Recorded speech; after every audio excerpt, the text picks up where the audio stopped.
नमस्कार दोस्तों, आज हम सब जो है देखेंगे कि जो है document valid in land position dispute यानी कि भूमि विवाद में जो है वैध दस्तावेज, भूमि विवाद जो है कब्जा कानून माननीय सुप्रीम कोर्ट का जो फैसला है उस पर जो है हम सभी जो है आज जानेंगे कि जो है भूमि विवाद में माननीय सुप्रीम कोर्ट ने जो फैसला दिया है बहुत ही महत्वपूर्ण जजमेंट के बारे में मैं आपको बताऊंगा, जो आपको जो है भविष्य में हर वक्त जो है हर समय जो है काम आएगा। आज की जो मेरा वीडियो है जमीन कब्जा से जुड़ी हुई है। कई लोग जो है कोर्ट आते रहते हैं, यह बात जो है हमको बताते हैं कि जो है उनकी जमीन पर किसी दूसरे व्यक्ति ने जो है कब्जा करके रखा हुआ है, फिर उनकी जमीन को वह खुद जो है कि जमीन है उनका, वह बता रहा है कि जो है उनकी जमीन को जबरन जो है कब्जा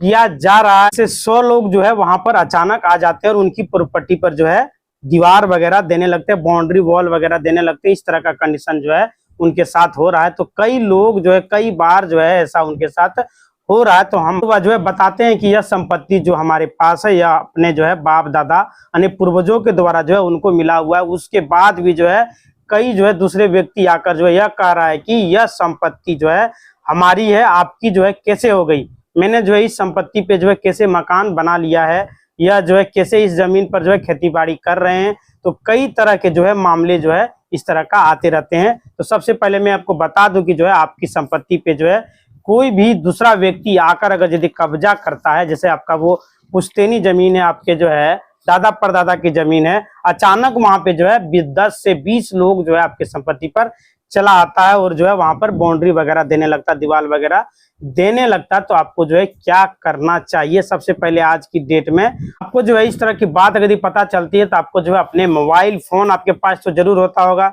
वहां पे जो है अपने जमीन पर कब्जा हो रहा है तो उस पर जो है एक वीडियो आप शूट कीजिए सबसे पहले कि यह जमीन हमारी है, इस पर जो है बाउंड्री वगैरह जो दिया जा रहा है, जो लोग दे रहे हैं उसका जो है दूर से ही शूट कीजिए, उसको पता ना चले। और साथ ही साथ जो है आपको इसके खिलाफ अगर जो है 10 से 20-50 लोग वहां पे हैं तो जो अपराधी किस्म के हैं तो आपको जो है वहां पर डायरेक्ट नहीं जाना है, क्योंकि अगर आप जो है वहां पर जाएंगे तो आपके साथ जो है हो सकता है कि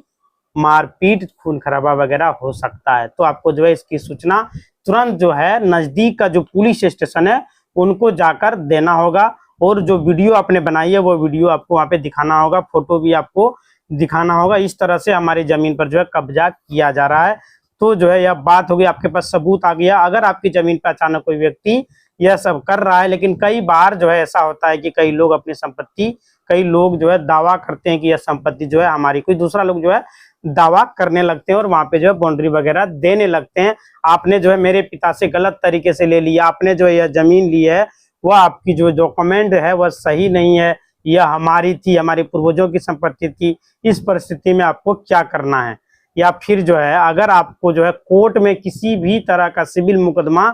चल रहा है, जमीन संबंधी विवाद जो है चल रहा है, तो आपके पास किस किस तरह का जो है डॉक्यूमेंट मौजूद होना चाहिए ताकि जो है आप अपने जमीन को जो है साबित कर सके। तो इस तरह की परिस्थिति में अगर कोई व्यक्ति आपको यह आकर कहे कि जो है यह हमारी संपत्ति है, इस संपत्ति से आप जो है हट जाओ, इस संपत्ति को आप जो है खाली कर दो, तो ऐसे व्यक्तियों को जो है तुरंत घबराना नहीं चाहिए। उनके कहने मात्र से ही आपने जो है अपने संपत्ति को खाली नहीं कर देना। दोस्तों मैं आपको जो है एक बात बता देना चाहता हूं कि कई लोग जो है मेरे गांव में ही जो है पहले भी जो है इस तरह का जो है काम कर चुका है। वो लोग अपने गांव में जो रहते हैं कि उनके पूर्वजों के द्वारा जमीन को बेच दिया गया है, अब जो है उनके पोता पोती कहता है कि ये जमीन जो है मेरे दादा परदादा लोग नहीं बेचे हैं, और वो लोग जो है मुकदमाबाजी पर उतर जाते हैं। बताइए ऐसा कोई मायने है? आज के टाइम में जो है कई लोग अपने परिवार का जो है भरण पोषण करने के लिए, कई बार जो है इसी तरह का व्यवसाय करने के लिए अपने गांव को छोड़कर दूसरे राज्यों में जाकर बस जाते हैं। ऐसे व्यक्ति जो अपने गांव को छोड़कर दूसरे राज्य में बस गए हैं यानी कि रोजी रोजगार करके, वैसे व्यक्तियों को जो है संपत्ति जो होती है उन पर जो है अवैध कब्जाधारियों की नजर जो है सबसे पहले होती है, क्योंकि वो जानते हैं कि सामने वाला व्यक्ति जो है वहां पर मौजूद नहीं है और उसकी जो है संपत्ति को आसानी से कब्जा किया जा सकता है। मैं आपको बता दूं कि आपने कई बार जो है आपके परिवार में ही जो कॉलेज स्टूडेंट है उनसे आप जो है पूछे कि हमारी जो संपत्ति है कितनी है और कहाँ कहाँ है, तो जो कॉलेज स्टूडेंट है वो नहीं बता पाएंगे। आज के जनरेशन के जो बच्चे लोग हैं नहीं बता पाएंगे कि मेरा जमीन कौन सा है। बहुत समय जो है गुजर जाता है तो उन्हें जो है यह भी नहीं पता होता है कि हमारी संपत्ति कहाँ है, हमारी संपत्ति गांव में है, हमारी संपत्ति जो है कैसे प्राप्त हुआ। उन्हें जो है इस बात की भी जानकारी नहीं होती है, क्योंकि वह बहुत बात जो है वह गांव में जाते हैं और जो है यहीं शुरू होता है कि जमीन पर आपके कब्जा जो है दूसरे व्यक्ति जो कब्जाधारी लोग कब्जा कर लेते हैं, यानी बहुत समय से जो है आपका जमीन का वो लोग उपयोग करने लगते हैं, घर मकान वगैरह बना लेते हैं, आपको पता भी नहीं चलता है। उनके पिताजी को भी कुछ पता नहीं है, उनके जो है मतलब नौकरी जो उनके पिता ने कर रहा बाहर में कर रहा था उनको पता नहीं चलता, दादाजी रहता नहीं है, उनकी संपत्ति को सबसे पहले कब्जा किया जाता है। तो दोस्तों आपको जानना होगा कि जो महिला पुरुष कम पढ़े लिखे होते हैं वह गाँव में जो है रह रहे हैं, कोई फर्क नहीं पड़ता। अगर आपकी जो संपत्ति है उस संपत्ति पर जो है समझना पड़ेगा कि संपत्ति जो है किस तरह की होती है। मैं आपको बता दूं कि अगर आपकी संपत्ति आपके बाप दादा से मिली हुई है या आपके पूर्वजों से मिली हुई है तो जो है उससे हम कहते हैं कि पैतृक संपत्ति है। यह बातें इसलिए कह रहा हूं क्योंकि कोर्ट में कई लोग आते हैं जिन्हें यह पता नहीं होता है उनकी संपत्ति जो है कैसी संपत्ति है। जो पैतृक संपत्ति है उन्होंने जो है संपत्ति को खरीदा, इस बात को जो है नहीं समझ पाता है और कहते हैं जो कम पढ़े लिखे होते हैं, बिल्कुल भी पढ़े लिखे नहीं होते हैं, उन आपको जो है जमीन संबंधी बातें जो है बहुत ही महत्वपूर्ण जो है उनसे मिलने को सीखने को मिलेगा। तो दोस्तों जो है अपने आप को जो अपने संपत्ति आपके पूर्वजों से प्राप्त हुई है, अपने पैतृक संपत्ति है, और अगर आपकी संपत्ति पैतृक है तो जो है आपके पास उसका खतियान चाहिए, उसका मतलब कुछ कागजात जो है आपके पास होना चाहिए। खतियान या तो केवाला वगैरह जो होता है वो सभी चाहिए, वो सब जो है आपके पास होना चाहिए, तब जो है जाके आप अपने संपत्ति को दोबारा वापस ले पाएंगे अगर किसी ने जो है आपके संपत्ति पर कब्जा करके बैठा हुआ है। मान लीजिए कि आपके पास जो है खतियान की कॉपी है और वो कॉपी सिर्फ और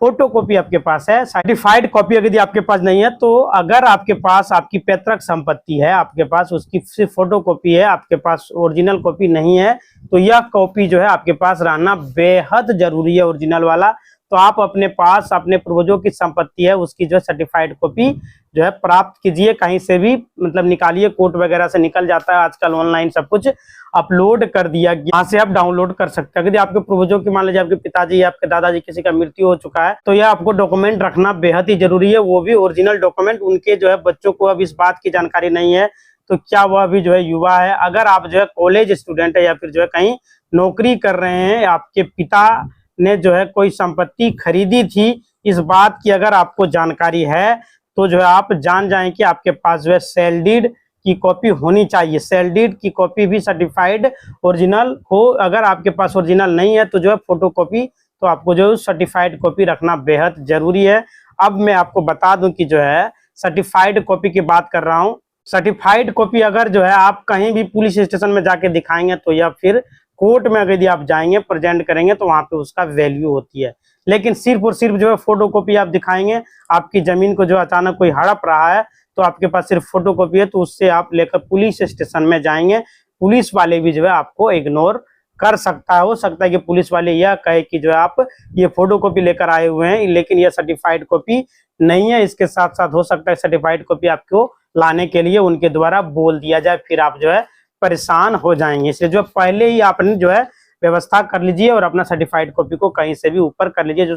जो सर्टिफाइड कॉपी होता है वह प्रमाणित कॉपी होता है, जो असल यानी कि आपके पुराने खतियान आपके पास नहीं है, अब जो आपने सर्टिफाइड कॉपी ली है उसे ओरिजिनल की तरह जो है माना जाता है और कोर्ट में इन्हें जो है दस्तावेज की वैल्यू दी जाती है। फोटो कॉपी को वैल्यू जो है कम मिलता है, इसलिए आपके पास अगर आपके माता पिता ने कोई संपत्ति जो है खरीदी है तो उसको जो है कहते हैं हम सेल डीड कहते हैं, यानी कि यदि खरीदा हुआ तो केवाला हो गया, सेल डीड हो गया। गांव में कई लोग कहते हैं कि जो है केवाला होना, तो केवाला के दस्तावेज आपके पास जो है होना बेहद जरूरी है। इसके बाद अगर कोई व्यक्ति आपको जो है रिश्तेदार आपको जो है वसीयत लिख दी है तो सिर्फ वसीयत कह देने से जो है संपत्ति तुम्हारी नहीं हो जाती है। तो संपत्ति खेती बाड़ी करो तो ऐसा नहीं होता है कि अगर आपको जो लिखित तौर पर संपत्ति मिली है, कोई वसीयत बनी है, तो उस कॉपी के पास आपके पास होना बेहद ही जरूरी है। अगर आपके पास जो है कोई भी संपत्ति गिफ्ट डीड मिला हुआ है, उस उपहार स्वरूप में आपको संपत्ति मिली हुई है, तो उसको भी जो है उसका भी जो कॉपी आपके पास मौजूद होना चाहिए, यानी लिखित में होना चाहिए, बोल देने से नहीं होता। इसके अलावा अगर आपकी संपत्ति जो है खतियानी संपत्ति है तो आपने पास जो है खतियानी केवाला जो लिया है तो आप लगातार जो अपने माता पिता को टैक्स यदि सरकार को दे रहे हैं तो उसकी कॉपी भी आपके पास होना बेहद जरूरी है। रसीद भी आपके पास होना चाहिए, बेहद जरूरी है। अगर आपने जो है रसीद वगैरह नहीं कटाए होंगे, केवाला ले लिए होंगे, तो उस संपत्ति का कोई भी वैल्यू नहीं है। आपके पूर्वज या आपके माता पिता के दिवस संपत्ति खरीदा है तो उसका जो मोटेशन होना, खारिज दाखिल होना, सरकार को टैक्स देना बेहद ही जरूरी है। तो लगान जो रसीद जो होता है वह आपके पास मौजूद होना चाहिए। तो ये सभी जो है दस्तावेज आपके पास होना बेहद ही जरूरी है। केवाला, खतियान, गिफ्ट डीड, वसीयत कॉपी, सभी दस्तावेज आपके पास ओरिजिनल होना चाहिए रंगीन फॉर्मेट में। कॉपी जल्द से जल्द जो है आप निकाल लीजिए। यह कॉपी आप बड़ी आसानी से निकाल पाएंगे। आज के जनरेशन में सब कुछ जो है ऑनलाइन कर दिया गया, कहीं से भी आप डाउनलोड कर पाएंगे। और गांव में अगर कोई भी जो है संपत्ति अगर यदि कब्जा किया है, जिसकी संपत्ति पे कब्जा होता है, वह जो है सबसे बड़ी कमी यह होती है कि सामने वाला व्यक्ति जिसकी संपत्ति को कब्जा कर लिया गया उसके पास कोई भी डॉक्यूमेंट अगर यदि मौजूद नहीं होता है तो जिन्होंने कब्जा किया वो ज्यादा समय तक आपके संपत्ति पर बना रह सकता है जब तक आप जो है डॉक्यूमेंट ऊपर नहीं करते। अगर आपके पास जो है डॉक्यूमेंट मौजूद है, आपका ओरिजिनल डॉक्यूमेंट आपके पास है, तो आपकी पैतृक संपत्ति है, अगर उस पर किसी व्यक्ति ने कब्जा कर लिया या माता पिता ने कोई संपत्ति जो है खरीदी है और वह कॉपी जो है आपके पास मौजूद है, तो आपके वसीयत से संपत्ति मिली है उसकी कॉपी आपके मौजूद है, तो जो है आप उसे वहां से बड़ी आसानी से हटा सकते हैं। क्योंकि उसके पूर्वजों का जो है भूमिहीन थे, उनके पास जो है जमीन व खाने रहने के लिए बिल्कुल भी नहीं था। सरकार के द्वारा उन्हें जो है जमीन दे दिया गया। कई लोगों को जो है बिहार, झारखंड, उत्तर प्रदेश वगैरह कहीं भी जो है दान में जो है दे दी गई है। तो ऐसे में सभी लोगों के पास सरकार जो है उसको एक पर्चा भी देती है, एक डॉक्यूमेंट भी देती है, लिख करके जो है दिया जाता है कि यह संपत्ति आपको दी जा रही है, इसकी जो कॉपी है आपके पास मौजूद होनी चाहिए। यह सभी दस्तावेज आपको रखने होंगे। अगर आपकी संपत्ति आपके पास में है तो जो है आप उसे रखना चाहते हैं, हमारे बच्चों को उस संपत्ति को जो है रख सके, उस पर जो है मौजूद हो सके, उस पर जो है कायम हो सके, तो आपको यह दस्तावेज रखने पड़ेंगे। अगर आप यह दस्तावेज नहीं रखते तो आपकी संपत्ति आपके पास हो सकता है कि ना रहे, या आपके बच्चों को जो है कोर्ट में जो है वह हर डेट पे आते रहेंगे। तो जो है आपको यह सभी दस्तावेज होना बेहद ही जरूरी है। यानी कि आप जो आपके दादा परदादा पूर्वजों लोग जो 50 साल से उस पर खेती बाड़ी कर रहे हैं, तो जो है वह संपत्ति का उपयोग आप कर पाएंगे, लेकिन आप उसे जो है बेच नहीं सकते हैं किसी दूसरे व्यक्ति के पास, क्योंकि वो आपके खाने कमाने के लिए सरकार के द्वारा दी जाती है। यह मैंने जो है सरकार के द्वारा जो दान में दिया गया उस संपत्ति के बारे में थोड़ा सा आपको विस्तार से हमने बता दिया है। कि दोस्तों कई बार जो है गांव में देखा गया है कि कई लोग जो होते थे जिसके पास जो है बहुत अधिक संपत्ति होती थी, तो उन्होंने कई लोगों को जो है सिर्फ मौखिक तौर पर यह कह दिया कि यह जमीन जो है आज से जो है आपका हुआ, आप जो इसको जोतिए, कमाइए, खाइए, जो करना है खेती बाड़ी कीजिए, कोई भी दिक्कत नहीं है, और जो अपना जो है बना करके रखो, इस पर जो है घर बनाओ, मकान बनाओ, इस तरह की बात जो है बोल देती थी। और जो है लोग भरोसे में रहते थे कि उनके पूर्वजों ने जिन्होंने जो है जमीन को किसी दूसरे व्यक्ति को दिया है मौखिक तौर पर, वह दान दे दिया है, और लेने वाले जो है दोनों अब इस लेने वाले थे अब जो है इस दुनिया में नहीं है। तो जो है लेकिन अब उनके बच्चे जो है उनको जमीन को लेना चाहते हैं। अगर लिखित तौर पर कोई भी जो है नहीं दिया गया है तो उस जमीन को, जिनका दादा परदादा पूर्वजों की जमीन लिखित तौर पर है, वो जो है वापस ले सकता है। उनके पिता ने जो है दान दिया था, उनके बच्चे जो है अपनी जमीन को जो है लेना चाहते हैं। इस परिस्थिति में अगर जो है आपने अभी तक जो है लगातार जो है 100 साल 200 साल आपके परिवार उस जमीन पर रह रहे हैं, या फिर जो है खेती बाड़ी कर रहे हैं, आपको जो इस तरह की संपत्ति के लिए जो है एडवर्स पोजीशन जो है केस करना चाहिए कोर्ट में जाकर के, कि हमको जो है इनके पूर्वजों के द्वारा यह जमीन जो है मिला हुआ है। जिस व्यक्ति के पास पूरे डॉक्यूमेंट है, जमीन के जो पूरे डॉक्यूमेंट है, उस संपत्ति पे दावा करेगा। तो आपके पास सिर्फ मौखिक में जो है किसी व्यक्ति ने कह दिया, सिर्फ जो है कहने भर में उस संपत्ति पे खेती बाड़ी कर रहा हूं, तो वह संपत्ति आपकी नहीं हो जाएगी। तो दोस्तों इस तरह का मामला जो है कोर्ट में अभी भी चल रहा है। जैसा कि 2008 में जो है जिसका रिजल्ट आया, कि जिससे आप सभी लोग पढ़ा होगा कि बेहद जरूरी है, गूगल पे जाके आप सर्च कर सकते हैं, जो कॉलेज स्टूडेंट है वो सभी भी वहां पे सर्च कर पाएंगे। एक केस था, मामला था कि अनाथुल्ला सुधाकर बनाम जो है उच्ची रेड्डी, इसका नाम है, ये जो है आप डाउनलोड नेट से कर सकते हैं। इसी तरह का जो है मामला आया हुआ था कि किसी ने मौखिक तौर पर किसी को जो है जमीन यूज करने के लिए दे दिया था, बाद में आगे चलकर 50 साल के बाद उसका जो है मृत्यु हो जाता है, और उसके बच्चे लोग जो है वह जमीन को दोबारा हासिल करना चाहते थे। तो जो है उस मामले में जो है कोर्ट ने जो है जो मौखिक में जिनको दिया गया तो उनसे सबूत मांगा गया, वो कोई भी सबूत जो है नहीं दे पाया। बाद में जो है जिनका नाम से जमीन था उनका ही हो गया है। इसी तरह का वीडियो देखने चैनल को लाइक करें, शेयर करें और सब्सक्राइब करें। धन्यवाद दोस्तों।